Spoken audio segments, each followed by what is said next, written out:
Puji Tuhan, selamat pagi Bapak Ibu Saudara sekalian di rumah. Kita bersyukur pagi hari ini Tuhan kembali berikan saya dan saudara kesempatan untuk kembali menghampiri Tuhan dalam ibadah pada pagi hari ini. Mari kita siapkan seluruh kehidupan kita. Kita mau bersyukur kepada Tuhan. Kita mau mengucap syukur untuk segala kebaikan Tuhan. Dia menciptakan kehidupan kita. Dia pemilik kehidupan kita. Hanya kepada Dia syukur kita mau naikkan pada pagi hari ini. Haleluya Yesus. Terima kasih Tuhan. Engkau pencipta kehidupan kami Bapa. Engkau pemilik kehidupan kami. Kami mau datang kepadamu menaikkan syukur kami.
kami senantiasa kepada Tuhan. Sebab Engkau pemilik kehidupan kami, Engkau yang memelihara kehidupan kami, dan Engkau Allah yang bertanggung jawab atas seluruh kehidupan kami di masa kini dan yang akan datang. Dan kami bersyukur pada hari ini Tuhan, Engkau berikan kami kembali kesempatan untuk beribadah kepadamu Tuhan.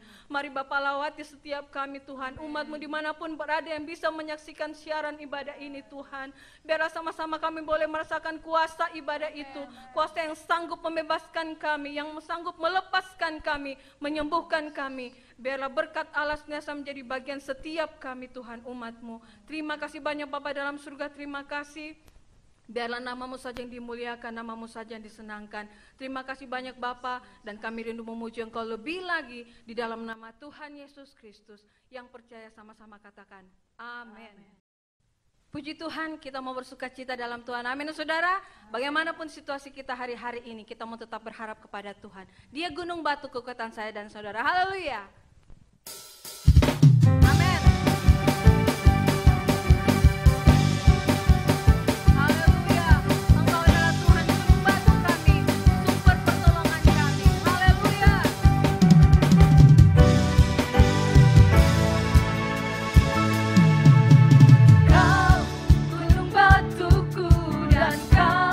Kota bentengku tak akan ku ragu, Kau menjamin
Haleluya, haleluya, haleluya. Kami masih dapat bersyukur kepadamu Tuhan. Kami masih dapat bersuka cita kepadamu. Karena Engkaulah kekuatan kami. Engkaulah sukacita kami. Hidup kami ada sampai hari ini hanya karena Engkau. Kami tidak dapat membalas segala kebaikan Tuhan. Dengan semua pengabdian kami sekalipun, kami tak dapat membalasnya. Hanya ketika kami masih diberikan kesempatan, kami akan menggunakan setiap kesempatan kami bagi hormat dan kemuliaan nama Tuhan. Ketika kami masih bisa beribadah, sekalipun sangat terbatas, kami tetap mau beribadah kepadamu, meninggikan Engkau, memuliakan Engkau, karena Engkaulah yang layak menerima segala pujian, hormat, kuasa, dan kemuliaan sampai selama-lamanya. Kami percaya dalam setiap ibadah kami ada berkat khusus yang Engkau sediakan bagi orang yang mengasihi Engkau, yang beribadah kepadamu. Karena itu dengan sukacita kami buka hati kami untuk mendengarkan Engkau berfirman. Dengan iman yang sungguh kami ingin mendengarkan dan menantikan Engkau melakukan yang terbaik bagi kami. Haleluya, haleluya, amin. Haleluya. Selamat pagi, salam sejahtera dalam Tuhan Yesus Kristus. Puji Tuhan, kita masih diberi waktu, kita masih diberikan kesempatan, kita masih diberikan penghargaan oleh Tuhan untuk berjumpa dengan Dia, bersekutu dengan Dia dalam hadirat Tuhan melalui pujian penyembahan kita. Dan sekarang kita akan mendengarkan firman Tuhan. Firman Tuhan hari ini saya angkat dari surat Rasul Paulus kepada jemaat Filipi. Filipi pasal 4 ayat yang keempat. Filipi pasal 4 ayat yang keempat. Yang sudah ketemu sama-sama katakan amin. Dan mari kita baca bersama-sama ayat yang singkat ini. Pada hitungan yang ketiga kita baca bersama-sama. Saya harap kita membaca sesuai dengan nada, dengan spirit yang ada pada ayat ini. Sekali lagi, Filipi pasal 4 ayat 4. 1, 2, 3. Bersukacitalah senantiasa dalam Tuhan. Sekali lagi kukatakan bersukacitalah. Sekali lagi saya baca. Bersukacitalah senantiasa dalam Tuhan. Sekali lagi kukatakan bersukacitalah. Saudara yang saya kasihi di dalam Tuhan, anak-anakku sekalian, jemaat GPD Karmel Makassar yang saya cintai dalam Tuhan Yesus Kristus. Bersukacita dalam situasi hidup yang sangat terbatas seperti sekarang ini. Kesulitan bergerak, kesulitan beraktivitas yang berimbas pada kesulitan dalam banyak hal. Rasanya sulit untuk bersukacita. Bagaimana kita bisa bersukacita? Ibadah pun kita tidak bisa berkumpul bersama-sama dalam ibadah raya, bersukacita dalam sebuah pertemuan. Bertemu teman, kerabat, dan semua orang yang biasanya kita jumpai, yang biasanya dengan mereka kita belajar bersama, kita bekerja, beraktivitas bersama, sudah tidak bisa lagi. Bagaimana bisa bersukacita? Mungkin kita berkata, keadaan ini membuat banyak kekurangan, ada kehilangan dalam banyak hal. Bagaimana bisa bersukacita? Saudara yang saya kasih dalam Tuhan, tetapi saya pikir ayat ini justru sangat tepat untuk saat-saat seperti ini. Malah kurang tepat ayat ini kalau disampaikan ketika kita sedang berada pada satu situasi dan kondisi yang membuat kita bisa bersorak-sorai, bisa beria-ria, bisa bersuka cita. Adalah sangat lucu kalau firman Tuhan memerintahkan bersuka cita, kita bawa kepada orang-orang yang sedang bersuka cita, yang sedang mengucap syukur karena keberhasilan, karena kesuksesan, karena banyak hal yang membuat mereka bersuka cita. Justru di saat-saat di mana banyak orang tidak bisa bersuka cita, justru di momentum di mana kita rasanya berat sekali untuk bersuka cita, cenderung untuk mengeluh, barangkali berduka cita. Di saat-saat seperti inilah firman Tuhan harus disampaikan. Bersukacitalah di dalam Tuhan. Sekali lagi kukatakan kepadamu, bersukacitalah. Saudara, ayat ini muncul, ditulis oleh Rasul Paulus, pertama-tama ditujukan kepada jemaat Tuhan yang ada di Filipi. Jemaat yang waktu itu sedang berada dalam kesusahan hidup. Secara umum gereja mula-mula itu berada di bawah tekanan. Tidak sedikit aniaya dan penderitaan. Termasuk dengan jemaat Filipi. Mereka berada di dalam penderitaan. Mereka berada di dalam tekanan. Coba kita lihat Filipi 1 ayat 7. Memang sudahlah sepatutnya aku berpikir demikian akan kamu semua. Sebab kamu ada di dalam hatiku, oleh karena kamu semua turut mendapat bagian dalam kasih karunia yang diberikan kepadaku, baik pada waktu aku dipenjarakan, maupun pada waktu aku membela, meneguhkan berita Injil. Kedengaran di sini,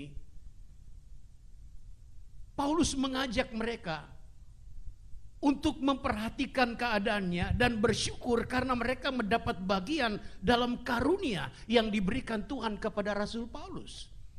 Tetapi karunia yang Tuhan berikan kepada Paulus, yang juga jemaat Filipi ikut ambil bagian di sana, adalah karunia yang saya sebut karunia penderitaan. Kenapa? Karena Paulus ada dalam penderitaan di penjara. Karena ketika Paulus juga memberitakan Injil di Filipi, kalau kita baca dalam Kisah Rasul pasal 16, ada penderitaan. Dia disiksa, dia dipenjarakan, kakinya dipasung. Itulah yang Paulus maksudkan karunia Tuhan, di mana jemaat Filipi ikut ambil bagian di dalamnya dalam penderitaan. Pada Filipi pasal 1 ayat 29, Paulus berkata begini, sebab kepada kamu dikaruniakan bukan saja untuk percaya kepada Kristus, melainkan juga untuk menderita untuk Dia. Dalam pergumulan yang sama seperti yang dahulu kamu lihat padaku, dan yang sekarang kamu dengar tentang aku. Kepada kita orang percaya, tidak hanya dikaruniakan untuk bisa percaya kepada Tuhan, untuk dapat menerima iman kepada Kristus, tapi ternyata kepada kita juga dikaruniakan untuk menderita bersama Kristus. Kedengaran aneh, menderita disebut karunia. Tetapi kalau kita belajar dari firman Allah, kenapa Paulus menyebut karunia ini, penderitaan ini sebagai karunia? Karena penderitaan adalah salah satu jalur, salah satu alur di mana Tuhan memberikan kebahagiaan kepada orang percaya. Petrus berkata adalah berbahagia kalau kamu menderita bukan sebagai penjahat, tapi karena menderita oleh sebab Kristus, kamu berbahagia. Artinya apa? Kebahagiaan ini adalah sesuatu yang merupakan karunia yang Tuhan salurkan lewat penderitaan kepada kita. Di dalam penderitaan inilah Di dalam kesusahan inilah firman Tuhan ini datang. Perintah Tuhan ini datang. Haleluya. Bersukacitalah senantiasa di dalam Tuhan. Sekali lagi kukatakan kepadamu, bersukacitalah walau di dalam penderitaan. Adalah kehendak Allah juga kalau perintah ini saya teruskan kepada saudara semua, jemaat Tuhan GPD Karmel, dan siapapun yang mendengarkan firman Tuhan ini. Di saat-saat susah, mungkin kita menderita, tertekan karena keadaan yang sedang kita hadapi. Firman Tuhan berkata, bersukacitalah senantiasa. Selalu, tetap konsisten dalam segala keadaan, susah atau senang, diberkati atau belum diberkati, beruntung atau kurang beruntung, senantiasa bersukacita di dalam Tuhan. Menariknya lagi saudara, bahwa perintah firman Tuhan ini disampaikan oleh Rasul Paulus yang juga sedang berada dalam penderitaan. Di dalam Filipi 1 ayat 12 dikatakan begini, aku menghendaki saudara-saudara supaya kamu tahu bahwa apa yang terjadi atasku ini justru telah menyebabkan kemajuan Injil, sehingga telah jelas bagi seluruh istana dan semua orang lain, perhatikan ini, bahwa aku dipenjarakan karena Kristus. Satu keadaan yang seakan tidak adil. Bukan karena berbuat jahat, justru karena Kristus dia dipenjarakan. Kalau dipenjarakan karena kejahatan Paulus, wajar. Tapi ini bukan karena kesalahan. Bagi banyak orang mungkin ini semacam hukuman. Bagi banyak orang ini barangkali semacam ketidakadilan. Masa karena Tuhan harus dipenjara? Tapi Paulus tidak kehilangan sukacita walaupun dia dipenjara. Yang menarik bagi saya saudara, seorang yang menderita mengajak orang lain untuk bersukacita. Biasanya orang yang menderitalah yang kepadanya harus diberikan penghiburan. Tapi sebaliknya dia yang menderita mengeluarkan pernyataan, bersukacitalah dalam Tuhan. Malah tidak fair, tidak adil sekiranya Paulus berada dalam istana, beria-ria, bersorak-sorai karena situasi istana, kemudian berkata kepada orang yang menderita, bersukacitalah. Mungkin kita berkomentar, karena kamu di istana, karena kamu menikmati hal-hal yang luar biasa, karena kamu beruntung, enak saja kamu berkata kepada kami, bersukacitalah. Tidak saudara, sangat fair, sangat adil. Karena Paulus juga ada di dalam penderitaan. Paulus ada dalam penjara. Tapi saya mau katakan, ternyata keadaan terpenjara, keadaan penderitaan tidak serta-merta merampas, menghilangkan sukacita dari seorang Paulus. Maka wajarlah kalau dia berkata, bersukacitalah senantiasa di dalam Tuhan. Jadi saudara-saudara, firman Tuhan ini datang justru sangat tepat kepada orang-orang yang sedang berada dalam suasana sulit, dalam situasi yang terbatas, dalam kondisi yang menderita sekalipun. Atas nama firman Tuhan, saya mau berkata sekali lagi, bersukacitalah senantiasa di dalam Tuhan. Sekali lagi kukatakan, bersukacitalah. Haleluya, haleluya, haleluya. Bapak ibu saudara sekalian, tepuk suamimu, istrimu, anakmu, orang tuamu, dan katakan, Papa bersukacitalah, Mama bersukacitalah. Kita berada dalam susah, dalam penderitaan, tapi bersukacitalah senantiasa di dalam Tuhan. Saudara, ada seorang pria yang dalam cerita itu disebut pria yang malang. Kenapa? karena ia ditawan menjadi seorang tawanan Nazi Jerman pada Perang Dunia Kedua. Setiap hari dia dipindahkan dari satu sel ke sel yang berikut. Seiring dengan itu juga dia disiksa. Ditarik dari dalam sel, dipindahkan ke sel lain, tetap dalam keadaan siksaan. Ia ditempatkan di tempat yang dingin, pengap, dan sangat gelap. Satu saat ia dipindahkan ke sel yang lain, dan ternyata dalam sel itu ada sebuah lubang yang membuat dia dapat melihat ke atas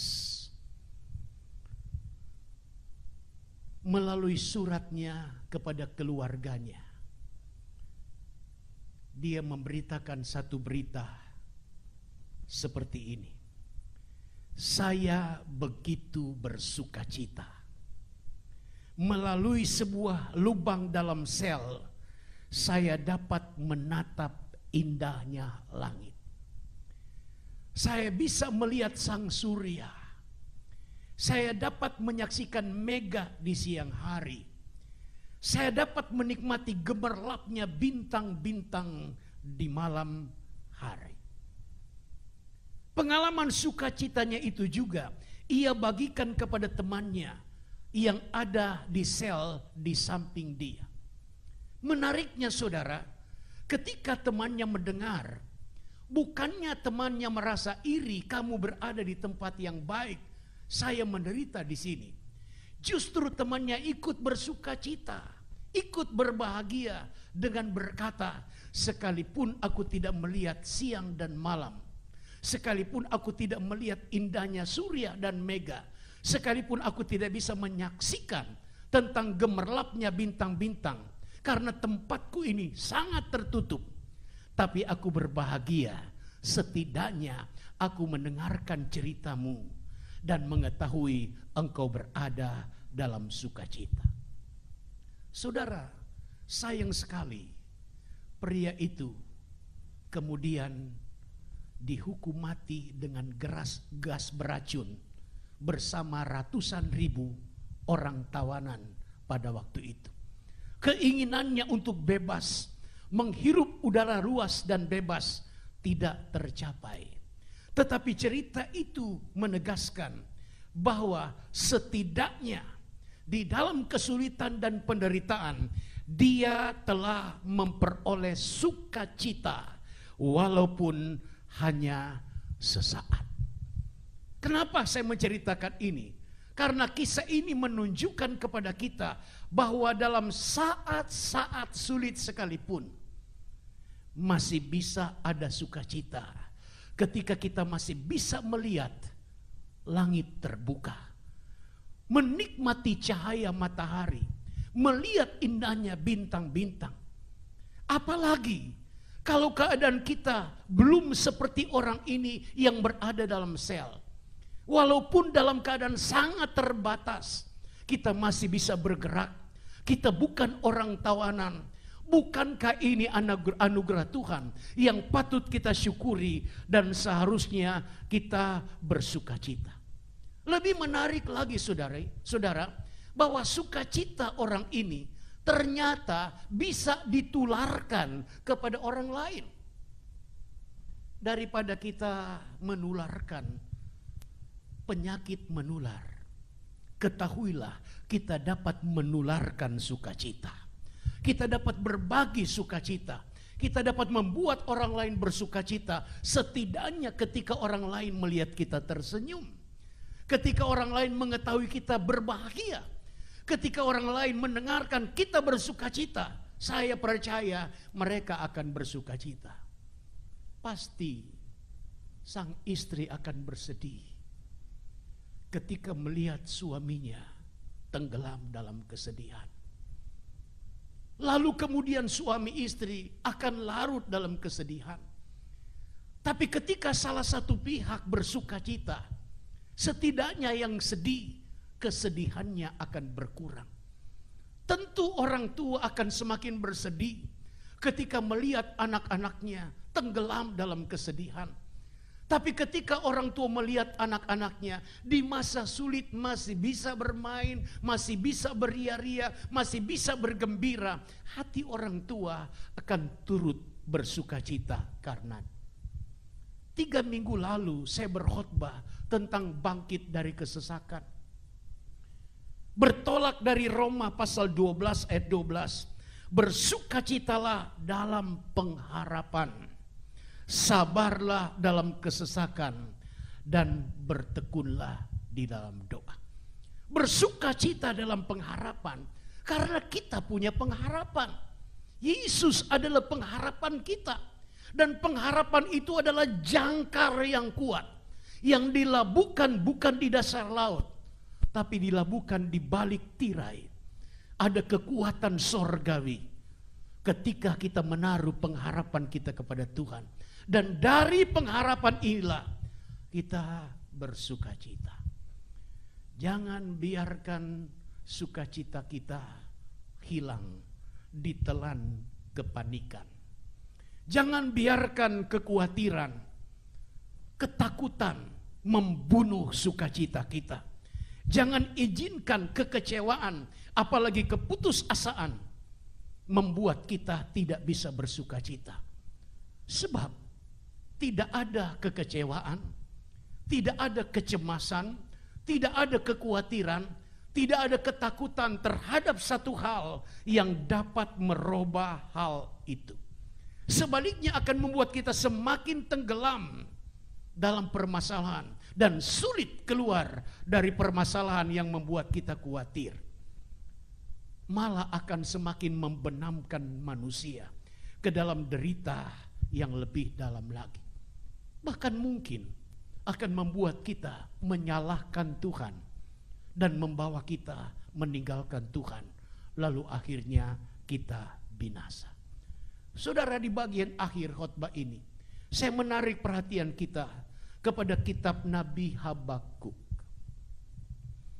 Sepintas lalu kita membaca kitab Nabi Habakuk ini, sama sekali tidak ada perubahan yang nyata yang terjadi. Pasal 1 menceritakan kepada kita tentang keluhan seorang nabi, mengeluh kepada Tuhan tentang kondisi penderitaan, tentang kesulitan yang dia hadapi di masa itu. Tetapi ternyata keluhan Habakuk tidak mampu merubah situasi. Tidak ada keluh kesah yang dapat merubah keadaan. Seperti saya katakan tadi, keluh kesah justru akan membuat kita semakin terpuruk di dalam apa yang sedang kita keluhkan. Akhir pasal 1, Habakuk malah mempertanyakan keadilan Tuhan. Mengapa ini sampai terjadi? Seakan Tuhan membiarkan umatnya, seolah Tuhan tidak peduli dengan umat Tuhan. Pertanyaan dan sikap mempertanyakan keadilan Tuhan juga tidak akan menolong kita keluar dari permasalahan.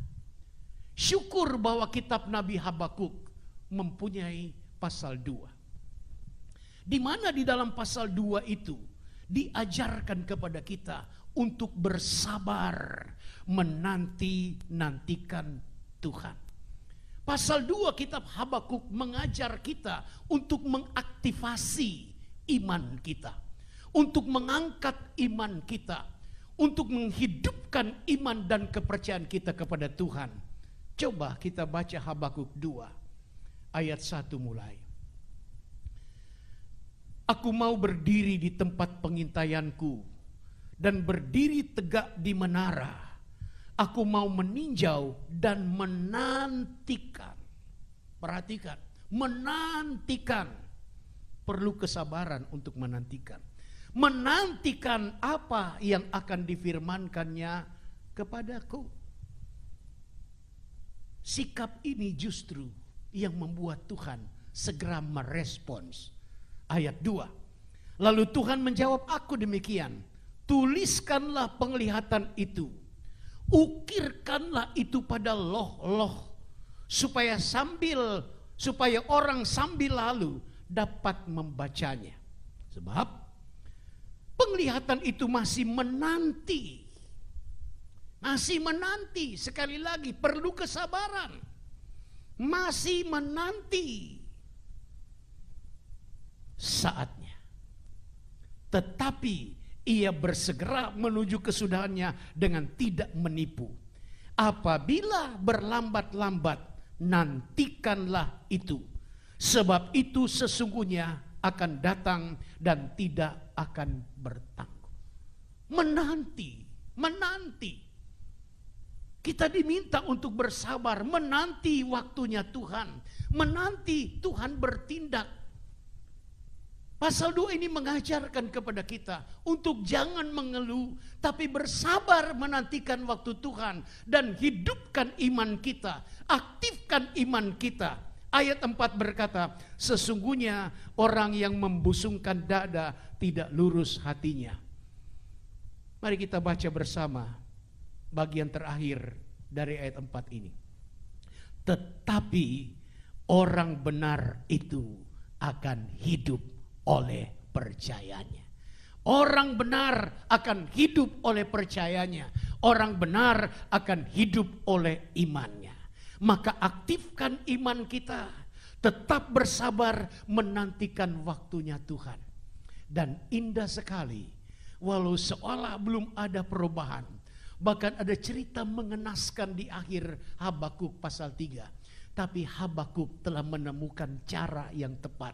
Di tengah kesulitan, di tengah kekurangan, di tengah kegagalan, di tengah kehilangan banyak hal.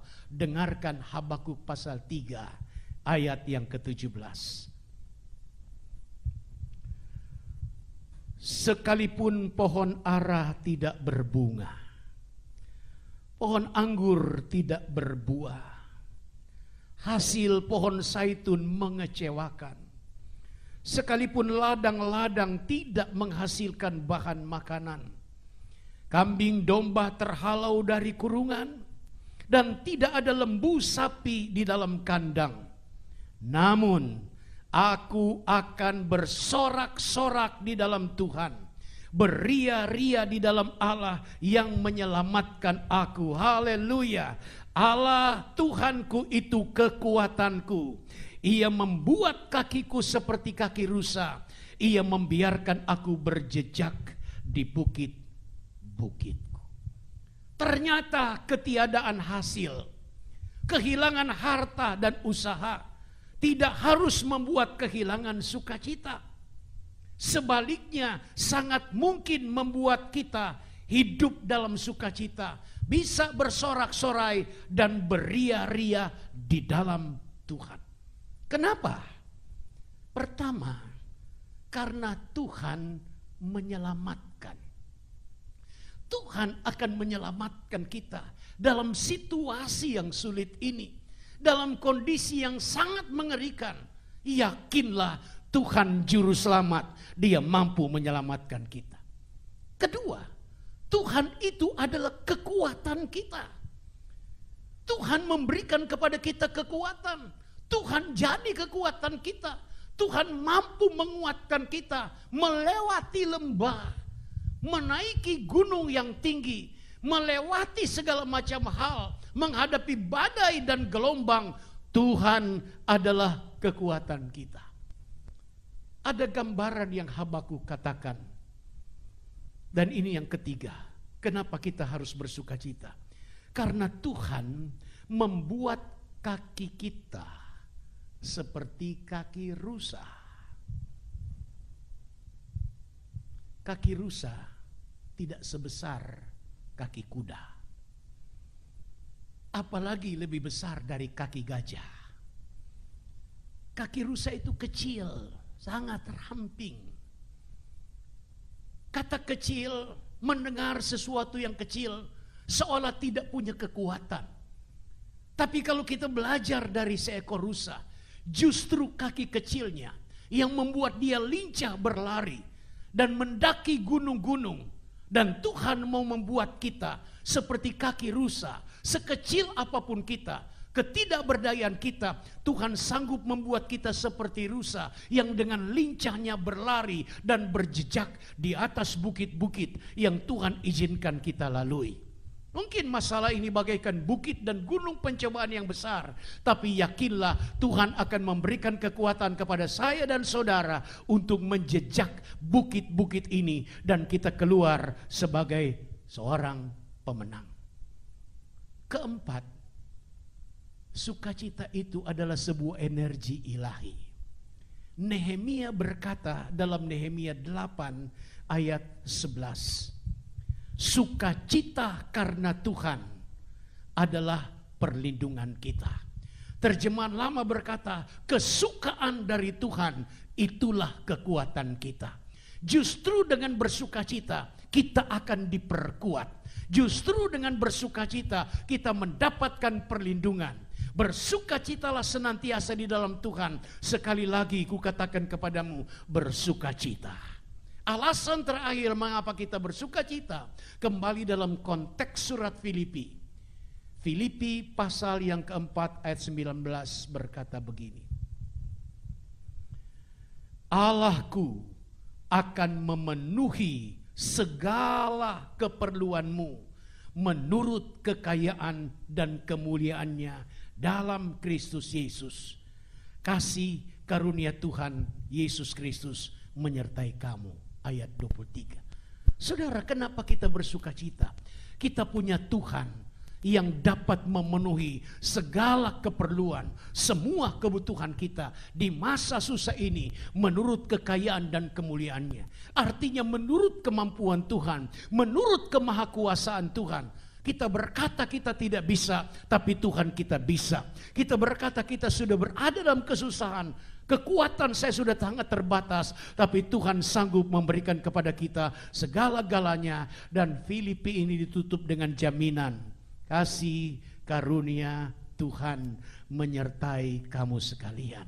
Kasih karunia Tuhan menyertai jemaat GPD Karmel Makassar dan semua yang mendengarkan siaran ibadah kita pada hari ini. Haleluya, haleluya. Bersukacitalah senantiasa dalam Tuhan, dan sekali lagi ku katakan bersukacitalah.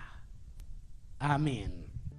Mari Bapak Ibu Saudara sekalian, dari tempat kita duduk, mari bersama kita berdiri. Kita menghadap Tuhan, kita meresponi firman Tuhan dengan menyanyikan bersama sebuah pujian. Tuhan yang bersama kami.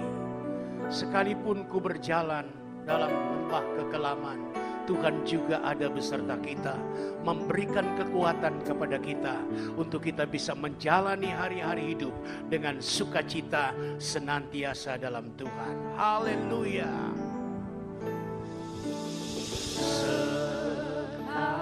Sekalipun ku berjalan dalam lembah kekelaman, kau besertaku. Sekalipun hidup tak menentu, sekalipun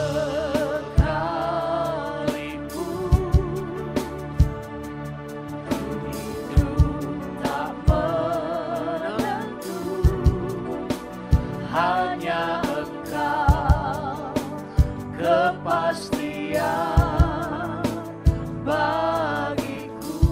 Lagi dari awal, sekalipun ku berjalan dalam lembah yang gelap, ya Tuhan, sekalipun kami berjalan dalam lembah kegelapan, kami percaya Engkau ada bersama kami.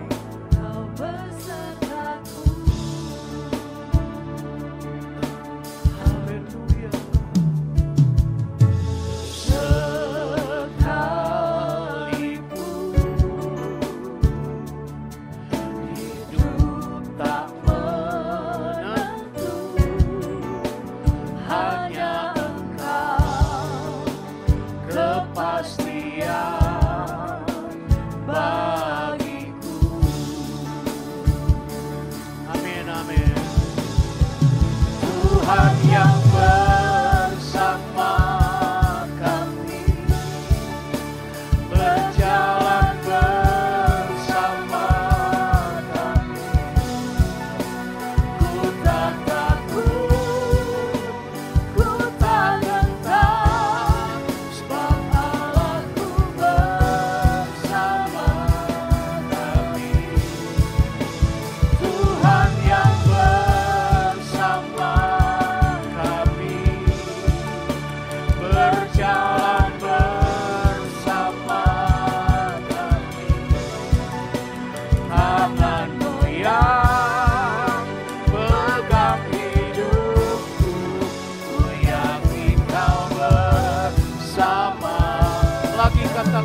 bersama kami.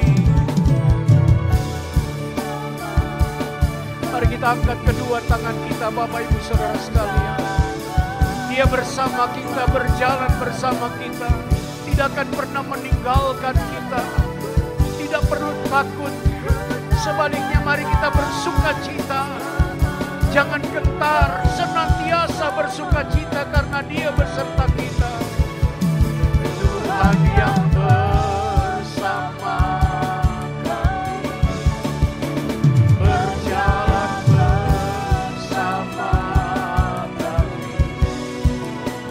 Tangan Tuhan pegang hidupku, ku yakin Kau bersama kami. Terima kasih banyak Bapa dalam surga. Kami mendengarkan firman-Mu yang mengajar kami untuk bersukacita senantiasa di dalam Tuhan. Kami bersukacita karena Tuhan tidak pernah meninggalkan kami.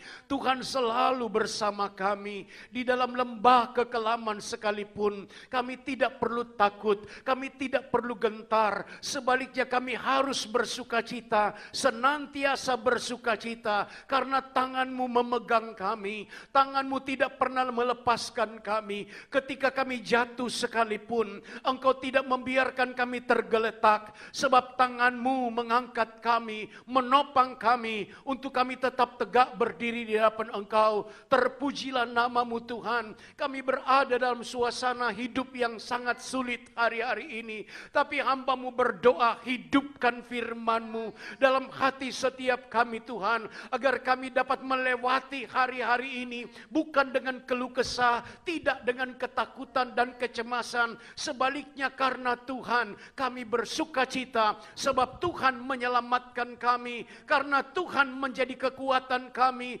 karena Tuhan mau membuat kaki kami seperti kaki rusa yang mampu berjejak di atas bukit-bukit. Karena Tuhan menyediakan apa yang kami perlukan, maka kami bersyukur kepadamu ya Tuhan. Kasih karunia tidak pernah meninggalkan kami, kuasa-Mu tidak pernah meninggalkan kami, maka kami bersyukur dan bersukacita kepadamu. Tanamkan firman Tuhan ini, hidupkan firman Tuhan ini di saat-saat kami berada dalam kesusahan, kesukaran, seolah berada dalam lembah kekelaman, tapi Engkau tidak membiarkan kami. Terpujilah nama-Mu ya Tuhan. Kami lanjutkan ibadah kami dengan mengulurkan tangan kami, meletakkan persembahan dan milik-Mu yang akan dikembalikan oleh anak-anak-Mu. Tuhan yang menilik, Tuhan yang memperhatikan, Tuhan yang akan membalas sesuai dengan janji firman-Mu. Di dalam nama Tuhan Yesus Kristus. Haleluya. Amin. Baik Bapak Ibu Saudara sekalian, sementara mengikuti pengumuman, Bapak Ibu dapat meletakkan persembahan atau milik Tuhan yang sudah disiapkan di tempat yang sudah ditentukan. Puji Tuhan. Saya menyampaikan pengumuman, tentu saja sebelum ada ketentuan dari pihak pemerintah, apakah kita masih seperti saat-saat seperti ini? Tentu saja kita masih beribadah seperti biasa kita lakukan hampir 2 bulan ini. Kita beribadah dari rumah saja. Setiap jam ibadah kita, setiap jam doa kita, setiap kali seharusnya kita harus beribadah dan berpuasa. Di hari-hari itu kita melakukan seperti biasa di rumah kita masing-masing. Tuhan memperhatikan kita, Tuhan tidak membiarkan kita, Tuhan pasti menolong kita. Teruslah berdoa agar keadaan ini segera berubah menjadi lebih baik, untuk kita dapat lagi beraktivitas, lebih dari itu kita dapat lagi berkumpul, bersekutu bersama-sama, beribadah kepada Tuhan seperti waktu-waktu yang sudah. Doakan pemerintah kita, doakan khusus kota kita, doakan semua orang yang berjuang, bertugas untuk memutus mata rantai dari penyebaran virus ini, agar semua bisa berjalan baik, dan dalam waktu yang tidak terlalu lama keadaan Indonesia dipulihkan, keadaan kota Makassar dipulihkan, kita semua dipulihkan oleh Tuhan. Haleluya. Percayalah, doa kita didengar oleh Tuhan. Yakinlah Tuhan punya waktu yang tepat dan segala sesuatu akan indah pada waktunya. Kita akan akhiri ibadah kita dan kita akan menyanyikan pujian Hatiku Tenang Berada Dekatmu. Saya ajak jemaat berdiri, bersama-sama kita akan mengakhiri ibadah kita dengan doa. Semua yang berulang tahun hari ini, sepanjang minggu yang berjalan ini, kalau ada yang sakit, ada yang mengalami persoalan, membutuhkan pertolongan, letakkan tangan kiri di dadamu, angkat tangan kananmu, lebih dari itu angkat imanmu. Tuhan adalah pertolongan kita, padanya kita tenang, padanya ada pertolongan, pertolongannya begitu ajaib. Hatiku tenang berada dekatmu, Kaulah jawaban hidup kami Tuhan. Haleluya, haleluya. Hatiku tenang berada dekatmu, Kau yang pelihara hidupku. Pertolonganmu begitu ajaib, Kau telah memikat hatiku. Di saat aku tak sanggup lagi, di situ tanganmu bekerja. Pertolonganmu begitu ajaib, Kau telah memikat hatiku. Kini mataku tertuju padamu, ku rasakan kasih-Mu, ku rasakan kasih-Mu Tuhan, ku rasakan kasih-Mu. Sekali lagi, ku rasakan kasih-Mu Tuhan. Haleluya.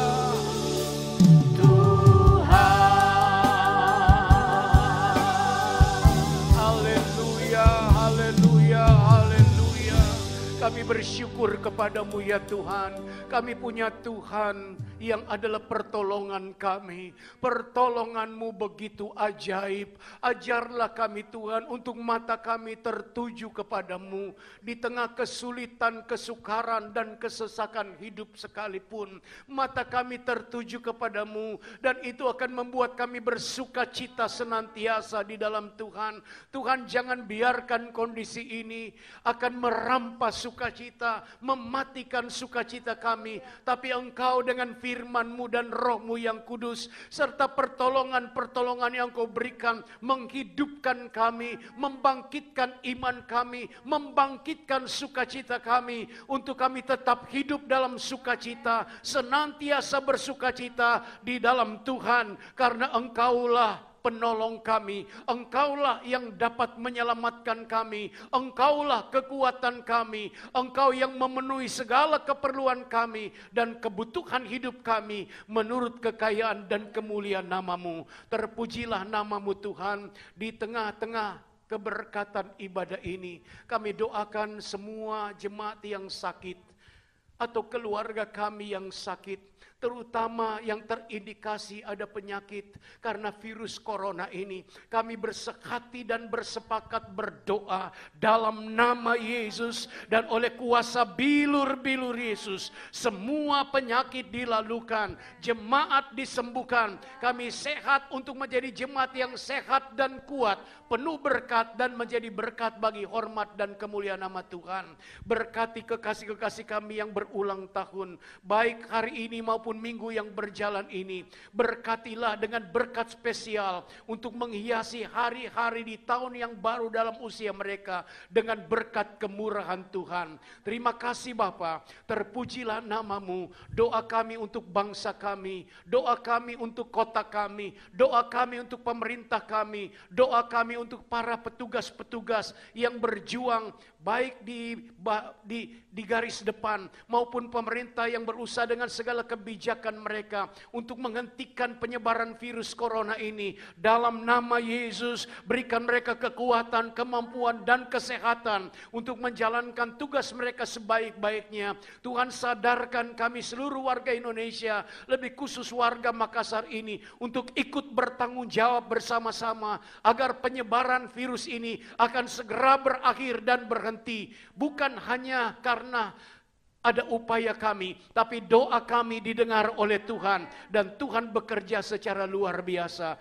Terpujilah nama-Mu Tuhan. Kami berserah kepada Tuhan. Kami serahkan seluruh hidup dan kehidupan kami hanya kepada Tuhan. Dalam hari-hari akan kami jalani, seperti apapun keadaannya, kami yakin Tuhan beserta kami. Keajaiban Tuhan menjadi bagian kami sekarang sampai selama-lamanya. Karena itu mari jemaat, angkat kedua tanganmu, angkat hati dan imanmu untuk menerima berkat dan nikmat Tuhan. Bahwa Tuhan memberkati engkau dan melindungi engkau. Tuhan menyinari engkau dengan wajah-Nya dan memberi engkau kasih karunia. Tuhan menghadapkan wajah-Nya selalu kepadamu dan memberi engkau damai sejahtera. Di dalam nama Allah Bapa, Putra dan Roh Kudus, dalam nama Tuhan Yesus Kristus, pertolongan Tuhan terjadi sekarang sampai Maranatha, Tuhan Yesus datang kembali. Haleluya, haleluya, haleluya. Amin.